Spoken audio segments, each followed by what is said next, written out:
What's up, everybody? Welcome in to another edition of SSPN Postgame. And before this week started, Ethan, Mhm. we had plans that we were going to do both post games this week. We had some work stuff come up.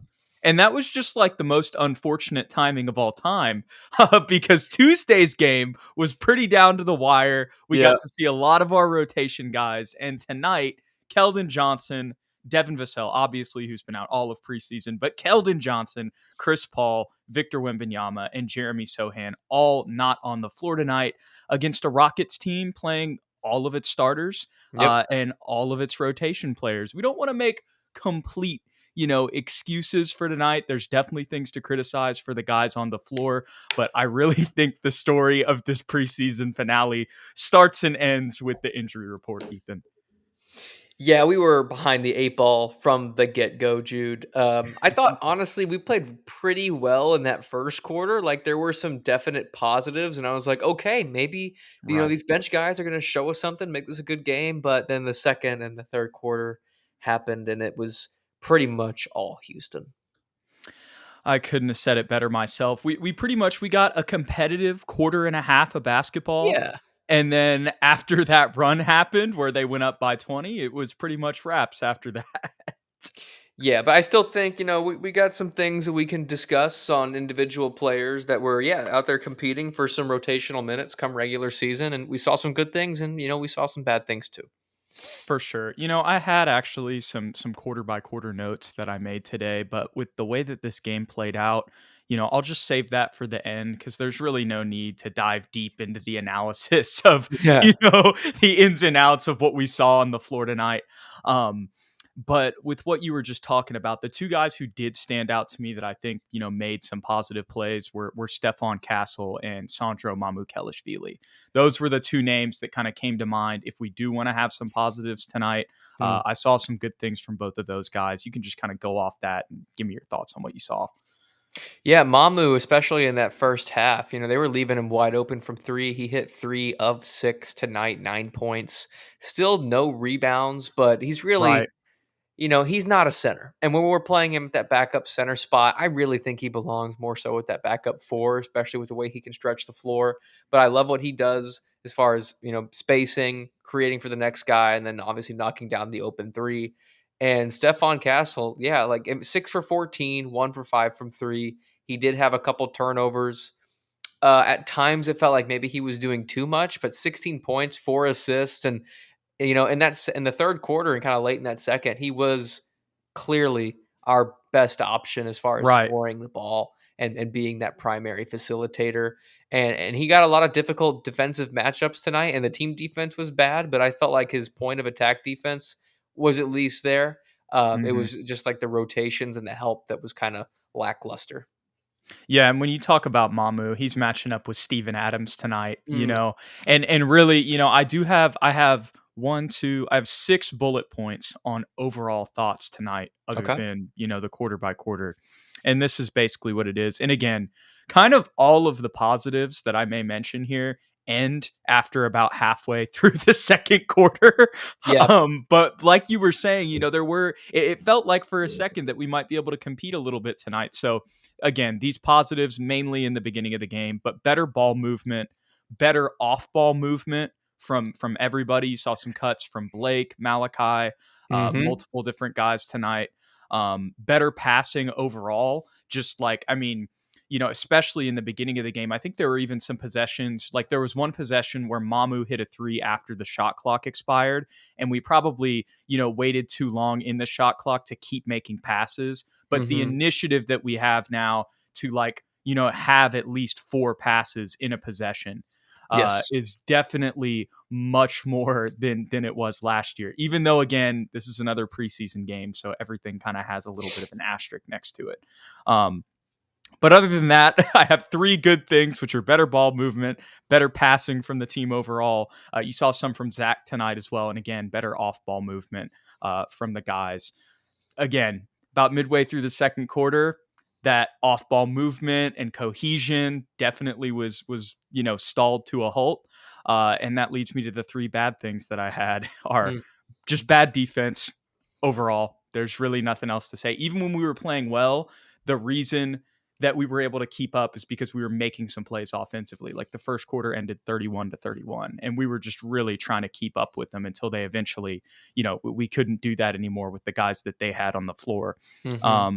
And then the last two things I had was rebounding was a struggle overall. Obviously, that's a product of playing Mamu and Zach, but still, you maybe would have liked to see a little bit more from Zach on the boards. I'm not exactly sure what his final numbers were tonight, but that was just kind of off of my eye test. Mm-hmm. And then the last thing I have written down, which everybody can see, was open threes all night. And that's what ended up killing us in that run with Fred VanVleet, Jalen Green, all those guys just going off on us from outside. Yeah, I would echo everything that you said. I even had, in that first quarter, I put solid defensive rotations, and then like a few bullet points later, I said defensive rotations no longer solid. Like that's literally my note. Right. So it just like went out the window, and I don't know what Houston maybe did something. Their coaching staff made an adjustment that mitigated our defensive strategy, but it did not last past that first quarter. The passing thing, I actually think that the good ball movement lasted pretty much the entire first three quarters. It was a matter of we didn't really have anybody to score the ball, at once, especially when Malachi and Steph weren't scoring. Malachi had a pretty solid game, but when he was on the bench, it was pretty much Steph as our only scoring option. And, it took him a little while to kind of get to that point where he felt comfortable taking those mid range jump shots. And I don't think we were forcing any switches in our pick and roll game. Like they were really, going under pretty much every screen and roll we had, and we weren't able to get a mismatch.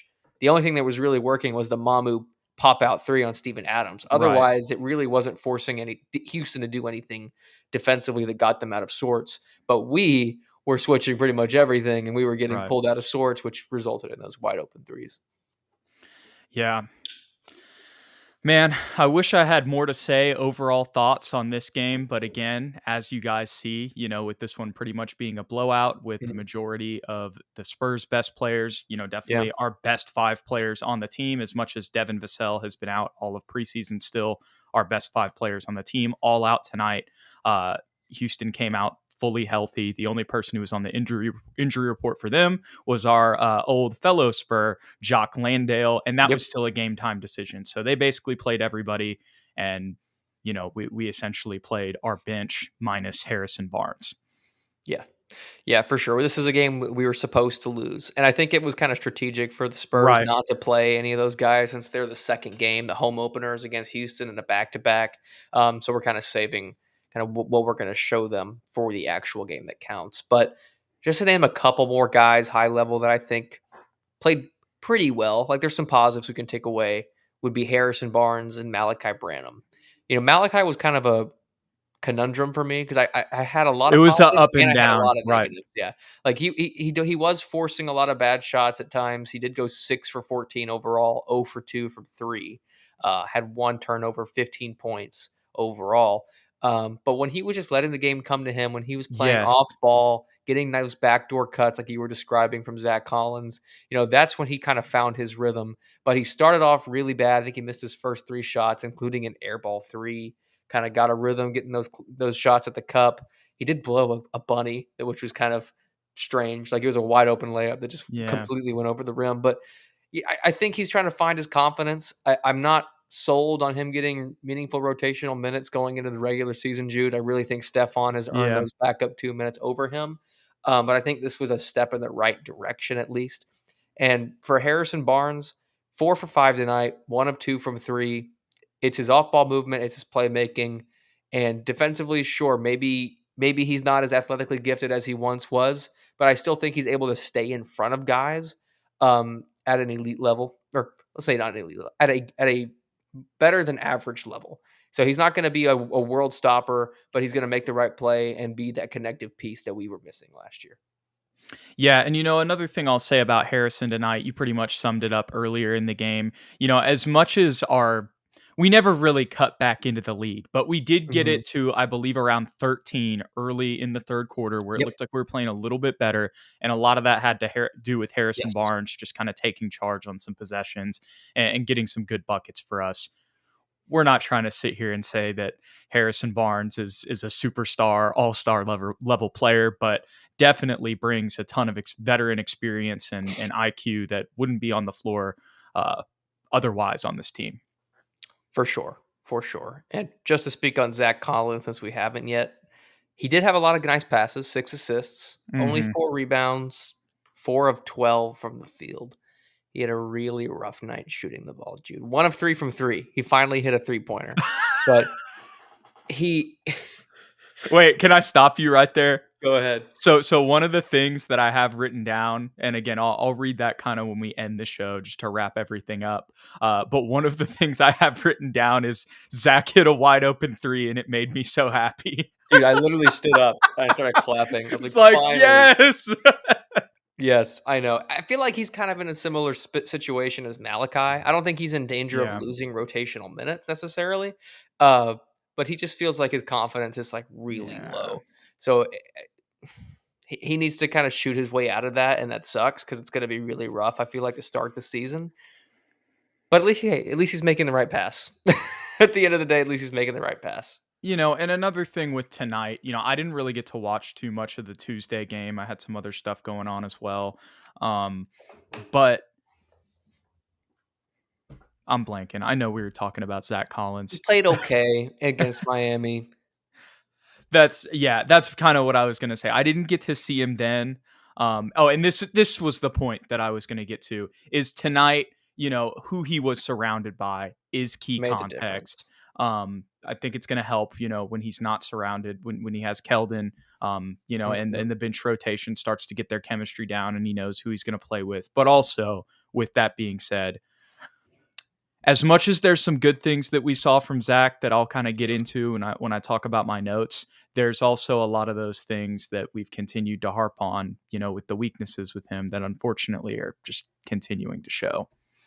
His pick and roll defense when he's I don't know what you call it, the defender on the roll man or the pick man. It's really messy. I'm sure it has Right. like some kind of strategic like play behind it, but visually it just looks really bad, and I don't think it worked once tonight. And we don't do that. Obviously, we wouldn't do that with Victor. Let me No. preface that.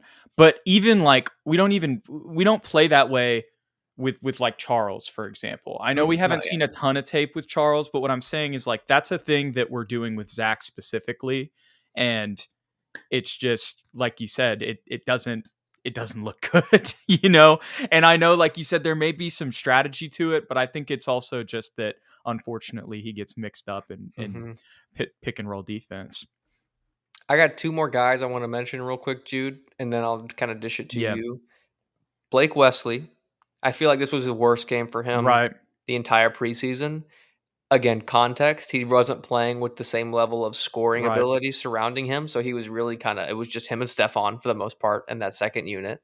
22 minutes, 1 of 5 overall, missed a 1-3 that he took, 5 assists, 3 points, 2 turnovers. Like, not great. He needs to be better. And his defense didn't seem to have the same level of impact as it was in the first Yeah. 4 games of the preseason. Um, and then CD Sissoko, I think this was probably his best game of his Spurs career, in all honesty, other than that game where he had like 10 dunks in a row. Right. But that really wasn't meaningful. But 4 of 5 tonight, 1 of 2 from 3. He looks way more comfortable than he did in those first couple of games in the preseason and in the summer league. 10 points, 0 turnovers, and only 1 foul. Yeah. So I felt like there was a lot of positives from him. Yeah, those last two stats that you mentioned there are something that are not very common with our boy Mm-mm. CD, as much as we see his potential. Caught a nice lob Yes, from, he I did. believe, Malachi, Malachi. actually. Um, and, hit that three to start. I completely agree. It created some second chances as well. Mhm. It felt like he just, out of all the games that I've seen so far this preseason, like he knew where he needed to be the most. Right. And knew how to, help the team in whatever scenario we were at. Um, my man Drew King in the comments says, "I still wish CD would make his free Baby throws." steps, Drew. Baby steps. I completely, I completely agree. That's something me and Drew talk about from time to time because it's like you're seeing a little bit. I mean, Yeah. I'm not saying these threes that we've seen in the preseason are, a giant indictment on the improvement of his jumper, but still, it does look a little bit better. But the free throws are definitely still a work in progress, and it sucks because getting to the foul line for him is Yeah. something that is in his repertoire. So I definitely agree with Drew there. But yeah, talking about CD again, honestly, out of all the things though tonight for me with him, like you said, the fouls, no turnovers, and then just the second chance Yeah. opportunities and the hustle. Imposing the physical traits that he has, in order to help the team. Right. Right. Speaking of physical, I just want to mention this real quick. Julian Champagny had a nasty block on Cam Whitmore. Yes, he did. That feels like the only positive from Julian tonight. Another guy that played a phenomenal first 4 games and a really bad 5th game tonight. But that one block was something special. Yes, I completely agree. That was definitely a really good block. I think Cowboy Tanaka is saying that CD Sissoko maybe made another 3 He did. or free throws. Free Um, uh, throws. there we go. So good to see that there as soon as we talk about it. Man, do you have any other overall thoughts on this game tonight, or you just want me to kind of wrap up with my notes here? Not really. No, I feel like Yeah. there's a lot of asterisks next to this big loss. So if you're just looking at the box score, you know, take note of who didn't play. Yeah, look at the injury report for Correct. sure. Before we get into my notes, though, this is another thing kind of Spurs news wise that we can talk about. Martian Murray asks, anyone know when the final roster cuts will be? That will obviously be within the next week before we play. I don't know the exact date, but what I do think is we're still not for sure. We had to see how training camp and preseason played out, Ethan, for who was going to get that final two-way spot, with us knowing that David Duke Jr. and Harrison Ingram were going to secure 2 of those. And it seems like Riley Minix is going to secure that third two-way spot. I don't think that's been officially announced yet, but the Spurs were releasing YouTube videos with David Duke Jr., Harrison Ingram, and Riley Minix together. I believe it was at some Hispanic food something. I didn't watch the video. I honestly just saw the thumbnail and then the title in Spanish, and it looked like they were in some kitchen. But I'm like, okay, if the Spurs are putting out content with the 3 of these guys, I'm pretty sure these are going to be our 3 two-way guys. So, we didn't get to see any of Riley Minix tonight, but I know you were seeing some good things from him, I believe on Tuesday, maybe some other games. The game before that, I The think. game before, my bad, on Saturday night, which I was Mhm. also out for.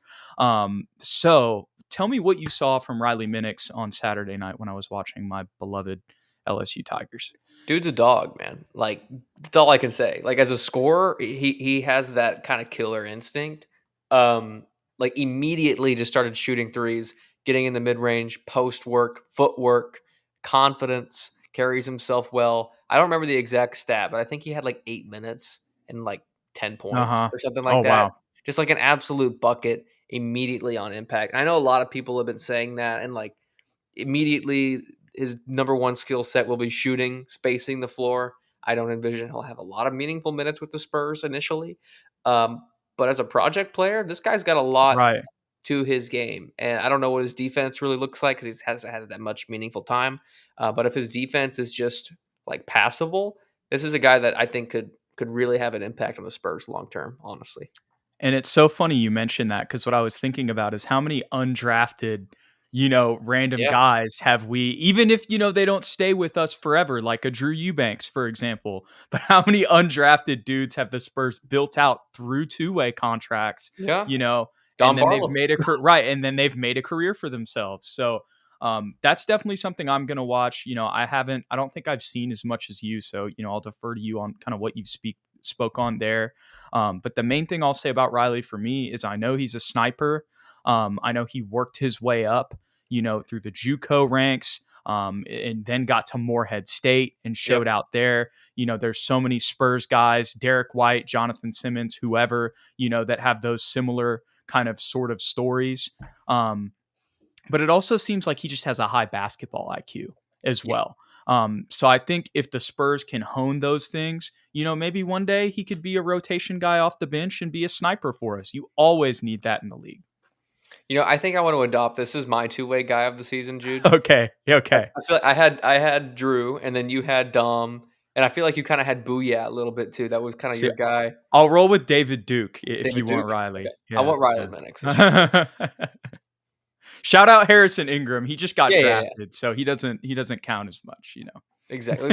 These are the underdogs. These are the guys that Yes, nobody cares about that that we have to love. that we picked out a, free agency. Well, I Like, guess we Riley picked him. Minix We was didn't pick him. was a undrafted free agent, but y'all get what I'm saying. Guys that we signed. How about that? There we go. Right. And Brandon Conyers, here he says it. Danny Green, Boban, Gary Neal. There you go. So that's a great point. All right. So to wrap up this episode, let me just read off my notes here. You can play off of any little last thing that you see here, Ethan, but I'm pretty sure we'll wrap this up pretty shortly here. Okay, so in the first quarter, 2 second chances created by Harrison Barnes. I believe that was on the first possession. There was a good pass from Zach to Julian on a cut. Zach did force a miss from Alperen Şengün very early in the game, right under the basket, and it gave me some optimism. Unfortunately, that dissipated throughout the remainder of Dissipated. the I like next that. 3 quarters, but I did have that written down. When you're talking about Malachi, 2 good drives from him after he missed a wide open 3 to start the game. And whenever you talked about letting the game come to him, which has kind of been our theme with Malachi all preseason, that's when he has success. When he's not forcing things, you know what I mean? Like I said, the first shot, immediately, no hesitation, takes the open 3. These other 2 drives, does a little pump fake, drives past a guy, is able to consort himself and get an easy look in the rim. 4 points right there. So that's just an example of how forcing it versus being a little bit more patient and utilizing your skill set and the results therein. Obviously, again, we saw a lot of backdoors from Malachi and Zach as well. Champagny forced a miss on Jalen Green in a midi early in the first quarter. That was nice to see him use his length there. So that was kind of another defensive play on top of the block we talked about later in the game. We saw a lot of Zach as kind of that hub at the top of the key tonight, looking like it used to, unfortunately, again, about midway through the second quarter with every positive in this game. That kind of went away. But that's a big reason why he had 6 assists tonight. And, there was a nice and one from him as well in a give and go with Malachi in the pick and roll as well. I like the lob from Trey to Steph Castle as well. Love to see Steph out there catching lobs, adds to his versatility. Again, CD almost created 2 extra chances on 1 possession. He did get 1 tip out. The other one ended up falling out of bounds. He had a 3 as well. He created some turnovers on defense also, just putting his hands in there, being physical with guys. The Mamu pick and pop is easy offense off the bench in the bench rotation throughout the preseason. That's something that's been consistent. Obviously, we'd like to see him at the 4, but even if he does play at the 4, I think the pick and pop is something that can be offense, even in high intensity regular season games for us when they're having to worry about Stephon Castle, Keldon Johnson, Trey Jones, whoever else is on the floor with the bench. I think that's something that, is translatable. And we've seen it before, at the end of last season and even at the end of 2022 to an extent. 2023, not 2022. So yeah, and then here, this is probably my favorite possession of the game, actually, Ethan. So Steph came off a screen. He played a lot of point guard today. We didn't talk about that as much. So obviously there were some rough possessions, but this was a good one with him taking the ball up the floor. So basically he took the ball up the floor, got a little screen from Mamu at the right elbow, and immediately when he kind of drove towards the screen, Blake Wesley cut to the basket, wide open on the cut. Steph saw it the whole time. Blake knew when to cut and that he had a lane to attack, and it led to an easy layup. Again, that was probably my favorite possession of the game. Even in the first quarter, team defense isn't the prettiest with this group, is how I wrote it down. And then the other thing I wrote down, Steph didn't have the greatest start offensively, but he settled into the game, he kept playing, and he started to make some plays. He had that turnover early, and then after that kind of cleaned things up. So that was a sign that I like to see. And then I really don't have too much for the third quarter. So I'll read off the second quarter here. And again, this is probably mainly the first 6 minutes of this quarter, but this is what I have written down here. So the Mamu and Steph 2-man game, we saw a little bit of that. That was nice to see. That's something that could be on the actual bench this season, depending on how the rotations go out. Again, saw lots of point guard reps for Stephon Castle tonight. The ball movement, again, looked improved even when, maybe we weren't executing or Houston was starting to run away. We were still having, at least 3 at the minimum passes per possession, which was not always the case over the past 2 seasons. Let's see. Yeah. So Julian swatted Cam Whitmore. Got to mention that again. CD had a nice charge that he drew on Alperen Şengün. That was a pretty smart play as well. That was another nice play he made tonight. Here's another crazy stat tonight, Ethan. At 4:56 of Q2, the Rockets were outscoring the Spurs 34-18. So that again ties in, or outscoring the Spurs 34-18 in the paint. Forgot to mention that detail. But that ties in to Zach and Mamu and just, how it was tonight. And again, on the Mamu point, that's not technically his fault. As you said, he's just not a center. This is just kind of what we're rolling with in this preseason circumstance. But again, the interior defense, they knew exactly what to attack tonight. The Rockets have been playing these 22-60 Spurs teams the past 2 seasons, and this was essentially a replay of that with all of our other guys not on, all of our starters not on the floor. So that was a big thing that stood out tonight and was a big key factor in the run there, basically doubling us up on points in the paint midway through the second. And this is the other thing I wrote down. This is right when the run's happening. I say you can call this excuses, but this late second quarter run is more because of who's playing than anything. With that being said, defensive communications and rotations have been subpar. So it's like we're going to acknowledge that, but we're also going to acknowledge the injury report again. Stephon Castle had a nice 3 to end the run. That was nice to see from him. I know he went 1 from 5 from 3 tonight, but I'm just glad he's continuing to take them. I think there is some potential there. I don't think he's ever going to be some crazy sniper, but I think he can be a 30% plus guy eventually in the league from 3 for sure. The last thing I have written down in the third quarter is Stephon getting some nice ISO buckets while we crap ourselves everywhere else. Pretty much, yeah. Oh, so that was my synopsis on the game, man. Any final thoughts on this one? No, man, I think we pretty much covered it. 27 minutes for this game was probably too much. I completely agree. And it was just because I was reading off all of those things in that first minute and a half. But the good news is, Ethan, this is our final preseason game. Ideally, knock on wood, this is our final game where Victor Wembanyama, Chris Paul, Jeremy Sohan, Devin Vassell, and Keldon Johnson are all out of the game on the same night. And I'm looking forward to this Mavericks game next week, man. We'll get some get back at the Rockets too next week as well. We'll get to see this. We'll get to see a real game next week. I'm not saying we're gonna sweep the Rockets or anything. They're a good team for sure, but we'll see what's really popping next week for sure. But as much as tonight sucked, Ethan, we're done with preseason. It is officially Spurs regular season games only ahead. Let's go! Finally, Jude. Jesus.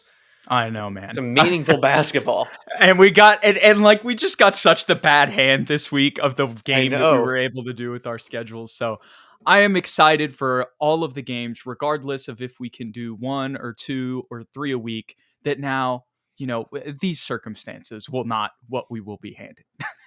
Agreed. I'm sure there may be some blowouts and stuff like that, but the injury report specifically. We appreciate you guys. We will catch y'all next week with some actual Spurs basketball.